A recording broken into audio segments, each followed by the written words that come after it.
कि आज मैं समझता हूं बहुत बड़ा दिन है। एक तो इसलिए कि अमेरिका में हमारे फील्ड मार्शल की अमरीकी सदर से मुलाकात है और मैं ये भी जानता हूं, आप भी ये जानते हैं कि इस वक्त ईरान इजराइल जंग अपने उरूज पर पहुंच चुकी है और पाकिस्तान का इस जंग में बड़ा अहम कलीदी किरदार होगा, वन वे और दी अदर। आपकी नज़र में सिचुएशन किस तरफ जाएगी? आपकी क्या एक्सपेक्टेशंस हैं फील्ड मार्शल साहब से? बिस्मिल्लाह रहमान रहीम।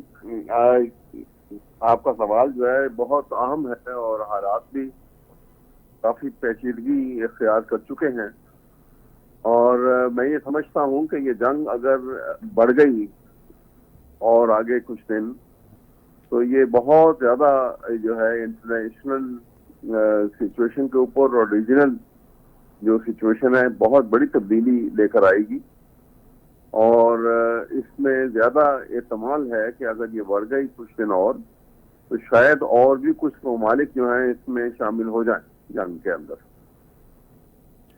ट्रंप तो ये कह रहे हैं कि सर ये हफ्ता या अगला हफ्ता, ट्रंप तो कह रहे हैं कि ये हफ्ता या अगला हफ्ता। हाँ जी, डोनाल्ड ट्रंप की जो आखिरी स्टेटमेंट आई है उसमें उन्होंने कहा है कि ये हफ्ता यानी ये 3-4 दिन आने वाले या फिर अगला हफ्ता बहुत इंपॉर्टेंट होगा, कुछ बड़ा होने वाला है। जी ऐसे ही लग रहा है कि वो your expectation from field marshal साहब सर?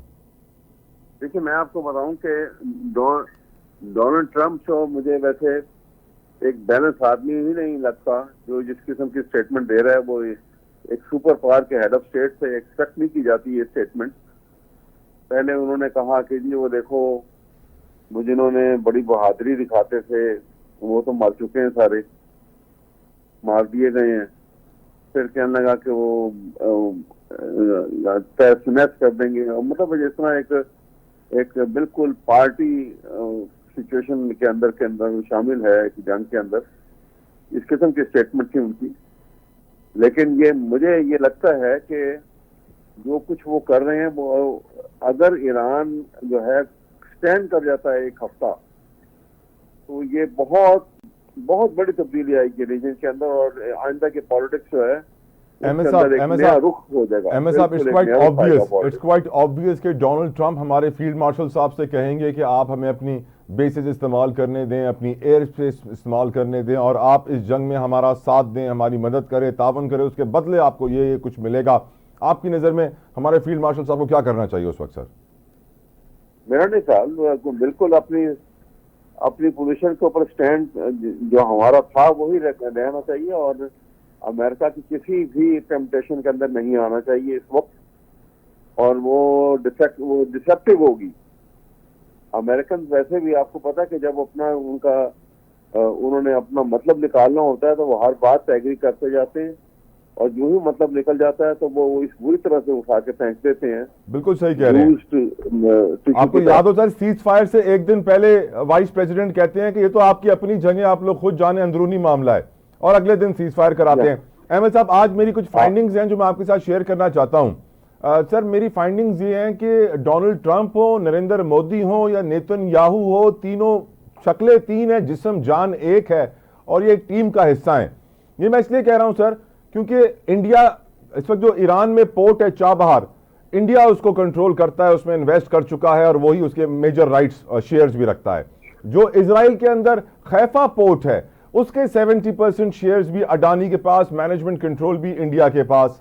और हम ये भी जानते हैं कि ये फॉल्स फ्लैग ऑपरेशन पे डोनाल्ड ट्रंप साहब इतने फखर से आज भी कह रहे थे कि मैंने एटमी जंग खत्म कराई है। किसी ने इसके ऊपर कुछ लिखा, किसी ने आर्टिकल लिखा कि मैंने कितना बड़ा काम किया है, फिर कहते हैं कि Pakistan, I love Pakistan and Modi is fantastic. तो मुझे तो इन सारी बातों से यह लग रहा है कि फॉल्स फ्लैग ऑपरेशन भी इन्होंने करवाया मोदी से ताकि पाकिस्तान के ऊपर दबाव डाला जाए और पाकिस्तान ईरान की जंग में शरीक होने का सोचे भी ना और प्रेशर में हो जंग के। और ये सब कुछ इनकी मिली भगत और एक प्लानिंग का नतीजा है और इनके बड़े टारगेट्स हैं और उनकी टारगेट्स में आप जानते हैं नए नए नक्शे भी रखे हुए हैं। अहमद साहब देखिए मैं आपको बताऊं, ये आपने इन सारी जो बात बताई है ये बिल्कुल इसमें एक हकीकत का पहलू मौजूद है। असल में हुआ यह है कि ये जंग जिस अंदाज में इंडिया ने जब अटैक किया उसको बिल्कुल ये अंडरस्टैंडिंग जो है अमेरिका की तरफ से ये थी और ये स्टेटमेंट जो है वो उनके वाइस प्रेसिडेंट की भी थी और ट्रंप ने खुद भी ये कहा था कि ये इंडियन पाकिस्तान की तो पुरानी दुश्मनी चल रही है और ये लड़ते रहते हैं ऐसे। इनफैक्ट आज तो इंडिया ने ये भी कहा है कि हमें अमेरिका की सालसी भी नहीं चाहिए। उस सब की बात है ये जी, कोई उसमें शो नहीं किया कि जी हम इंटरफेयर करेंगे या रोकेंगे या कुछ करेंगे। लेकिन जब वो एकदम से पांसा पलटा और जिस बुरी तरीके से हजीमत इंडिया को उठानी पड़ी, तो इनके सारे प्रोग्राम फिजल आउट हो गए बेसिकली। क्योंकि उनका प्लान तो ये था कि इंडिया को साउथ एशिया का मिनी सुपर पावर बनाया जाएगा, और जो नेक्सस बन चुका था, जो इजराइल और इंडिया का गठजोड़ जो है, एक deadly combination against Muslim world and particular Pakistan in particular, वो सारा प्रोग्राम उनका जो है वो धरा का धरा रह गया।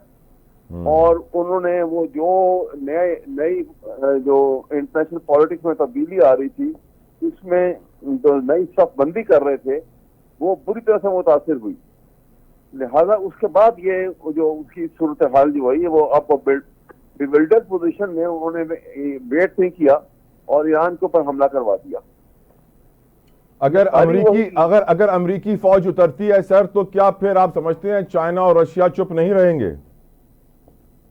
मेरा ख्याल है कि इसमें ये आएंगे वो अमेरिका के इन्वॉल्व होने के ऊपर ये जंग की सूरत जो है वो दूसरी बदलेगी, और ये लोग भी, ये चाइना और रशिया जो है वो दे विल कम फॉरवर्ड। उस सूरत में अभी वो चाहेंगे कि यहाँ पे अगर अमेरिका फंसता है तो वो एक तो इसको ईरान को बैकअप करेंगे आगे फ्रंट के ऊपर, और साथ वो शामिल होंगे उसके अंदर, और फिर ये जंग की एक खतरनाक सूरत अख्तियार कर सकती है। ये ट्रंप जैसे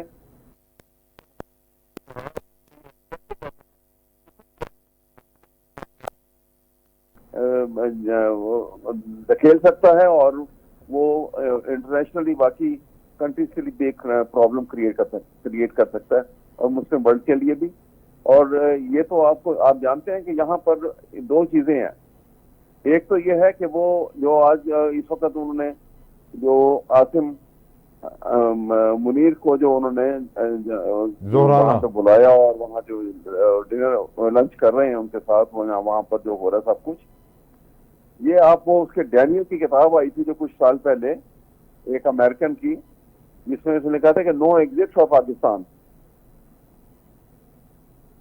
तो उसके अंदर भी उसने ये लिखा है, उसके अंदर भी ये उसने कहा था कि पाकिस्तान जो है ये अमेरिका के लिए इतना अहम है फॉर मल्टीपल रीजन, जिसके 3 बड़े रीजन दिए थे उसने, कि न्यूक्लियर पावर है, स्ट्रॉन्ग आर्म फोर्सेस हैं जो दुनिया के बैलेंस, दुनिया की पीस को इम्बैलेंस कर सकती है, और तीसरा यह है कि उसके civil military bureaucracy of China के साथ बड़े क्लोज रिलेशन हैं।